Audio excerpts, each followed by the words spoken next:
لو أنزلنا هذا القرآن على جبل لرأيته خاشعا أنزلنا هذا القرآن على جبل لرأيته خاشعا أنزلنا هذا القرآن على جبل لرأيته خاشعا متصدعا من خشية وتلك الأمثال نضربها للناس لعلهم يتفكرون.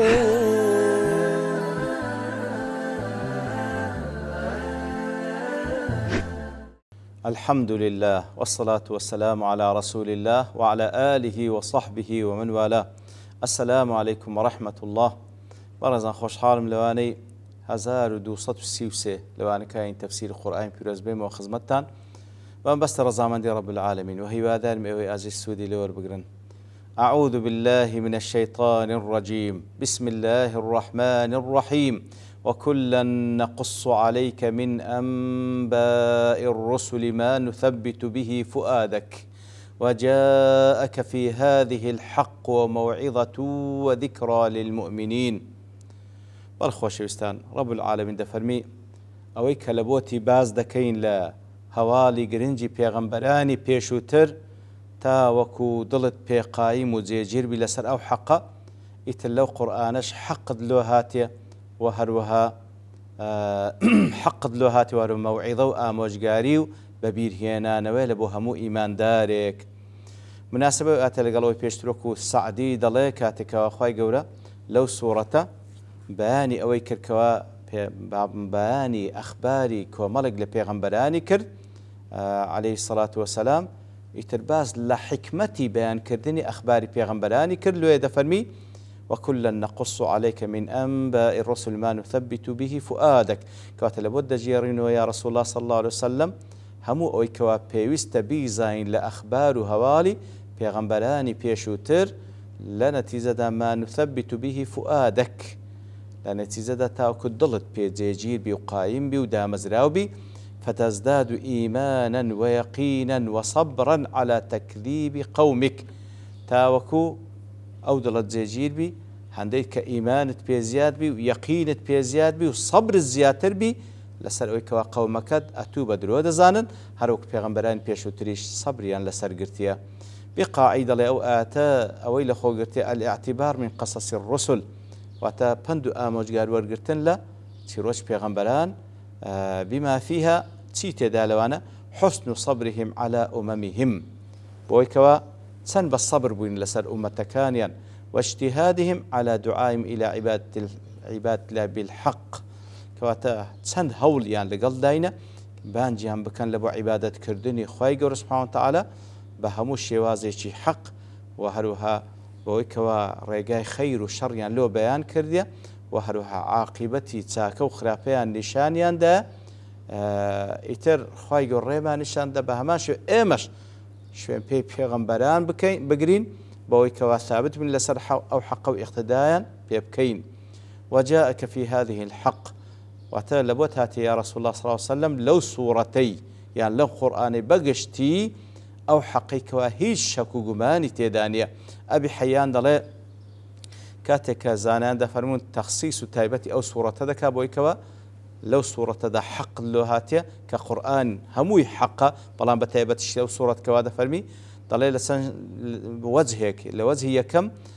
لەبەرەوەی أن ذلك يتضمن معنى الوعيد للكفرة والتنبيه للناظر، کەواتە ئەوە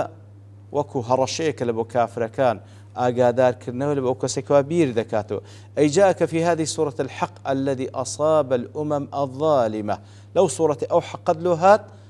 كوا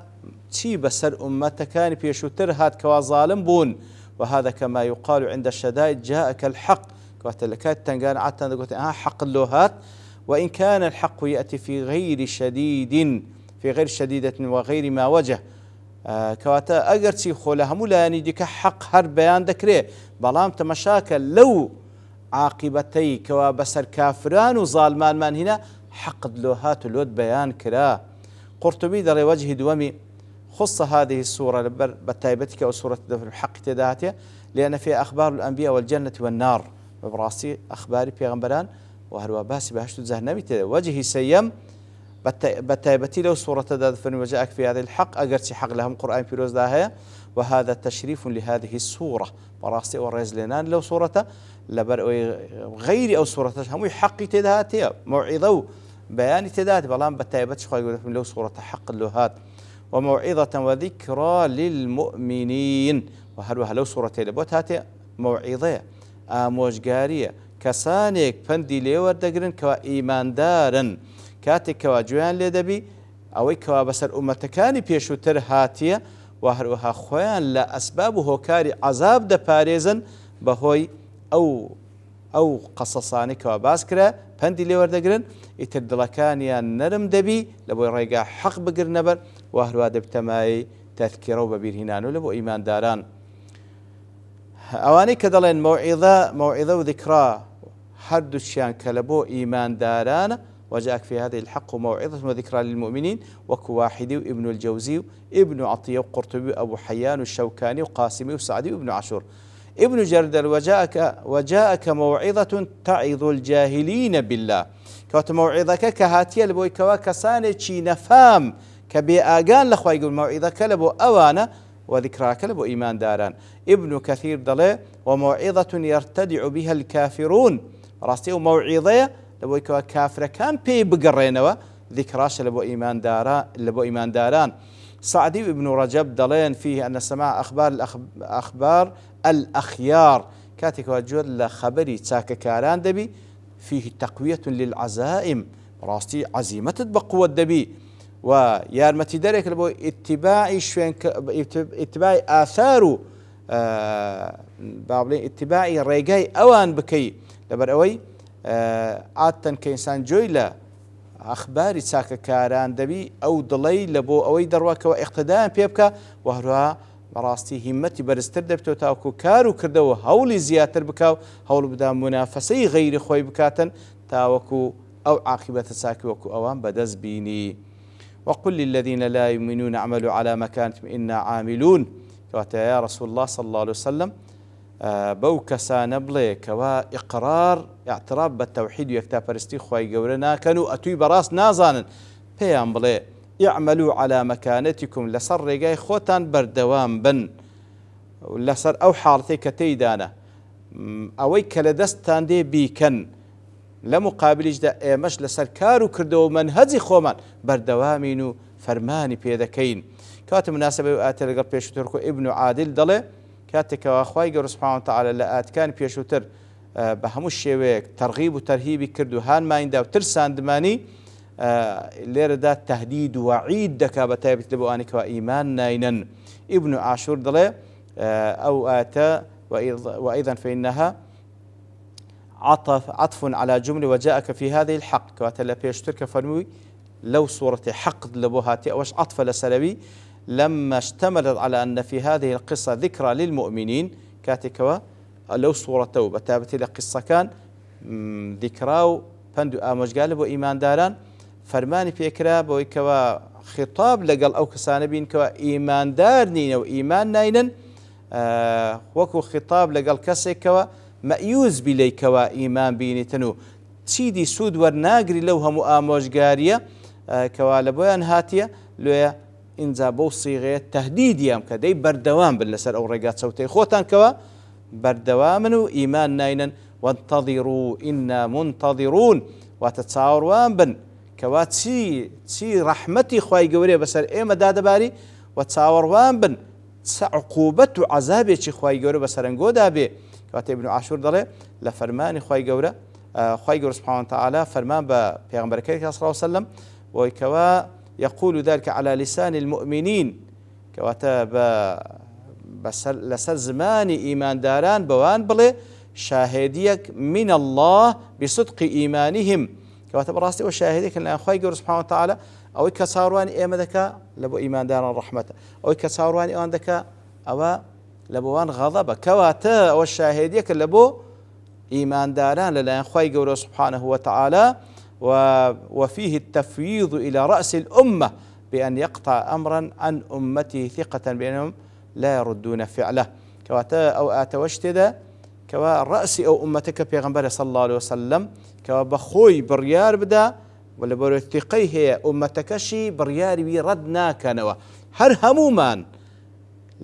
لە دوای پێ سەلم بەو شێوەیە پێ سەلم بەها لەسەر زمانی هەمومان بەو شێوەیە بە کافران دەفەرمی کەوا بەردەوامن لەسەر ڕێگای خۆتان ئێمەش بەردەوامین چاوەڕوان بن ئێمەش چاوەڕوانین وەکو ثیقەیەک بەو عاقبەتەی کە چاوەڕوانی ئێمە دەکا عاقبەتی چاچی ئیمانداران عاقبەتی خراپی كافران لا كوتا أجدا ولله غيب السماوات والأرض كواتا وكو أوي كوا لأسمان كانوا الزوي أوي الشاراوية هر هموي لا إخواي قور سبحانه وتعالى هموي معلومة وخواي قور آقاداري غيب الشاراوة كاني أسمان كانوا زوية وإليه يرجع الأمر كله هموش تكانيش وإلى الله وحده مرجع كل عامل وعمله كواتا هر كسيك هر كردوك داك بخوي وبكردوكاني دقرين ولا إخواي قور سبحانه وتعالى وأخواي قور سبحانه وتعالى عاقبته السزاد دال سركار وكردوي بندكاني فاعبده وتوكل عليه دي بي برستا أو بري توكلش لسربك فاعبده وتوكل عليه وكل منار دلي توكل لا يصح بغير العبادة توكل دروس نية راس نابي ببيع عبادة والأخذ بالأسباب المستطاعة أو كات توكلك راس دروستا عبادة اللي قلبكي هروا أوي هوكار لتوانات ده دست فيه بقري وإنما يكون بدونهما من التمني الكاذب ببيع عبادته ببيع دزقرتن بأسباب هوكار كان أو توكله هو آواتي شي درويا كما أن العبادة وهي ما يراد به وجه الله من كل عمل كأخبارها عبادتيش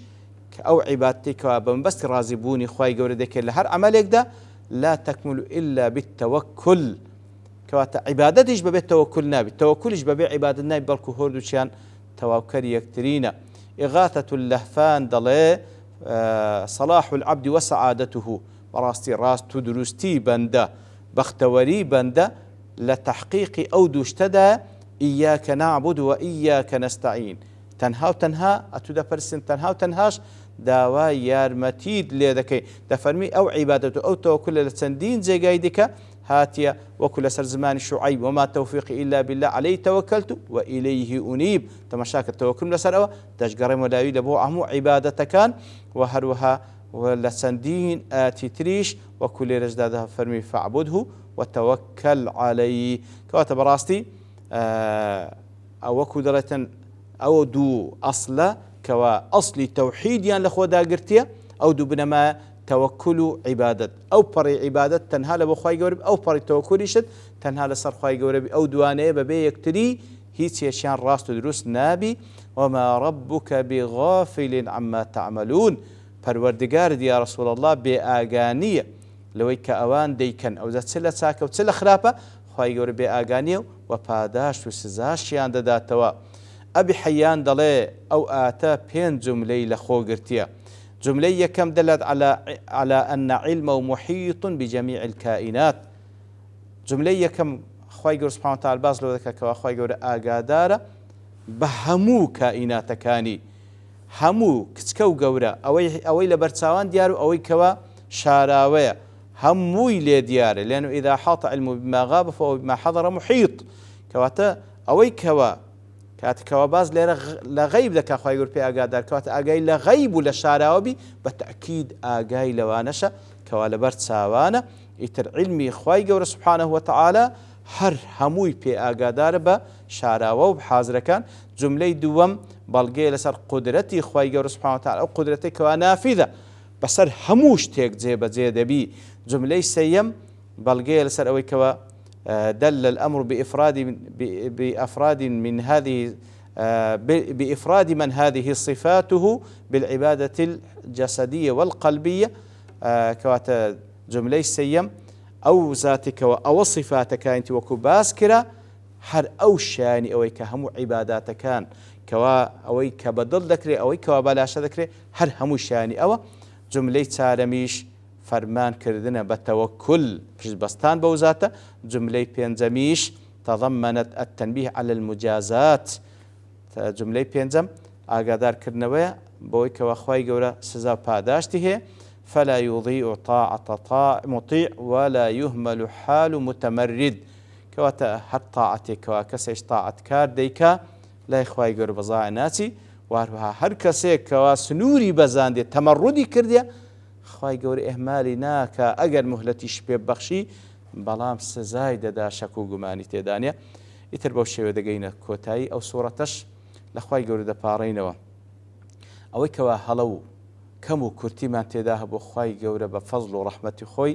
لێمان ببووری. خوای گەورەمان لێ بکاتن کەوا بەو شێوە لە کەلامی ئەو تێبگەین کە بە خۆی مەبەستیتی سوبحانەه وتەعالە ووامان لێ بکە ئەوەی کەوا تێی دەگەین کاریشی پێ بکەین و بەردەوامیشمان بکە لە خزمەتی قورئانی پیرۆز کە بەخۆیەوە لە دنیا و لە قیامەت بەختەوەر بین و هەروەها شادمان بکاتەوە بە شەفاعەتی محەممەد المصطفى صلى الله عليه وسلم وبشفاعة قرآن بيروس وصلى الله وسلم على نبينا محمد وعلى آله وصحبه أجمعين وآخر دعوانا الحمد لله رب العالمين. لو أنزلنا هذا القرآن على جبل لرأيته خاشعا أنزلنا هذا القرآن على جبل لرأيته خاشعا أنزلنا هذا القرآن على جبل لرأيته خاشعا متصدعا من خشية الله. وتلك الأمثال نضربها للناس لعلهم يتفكرون.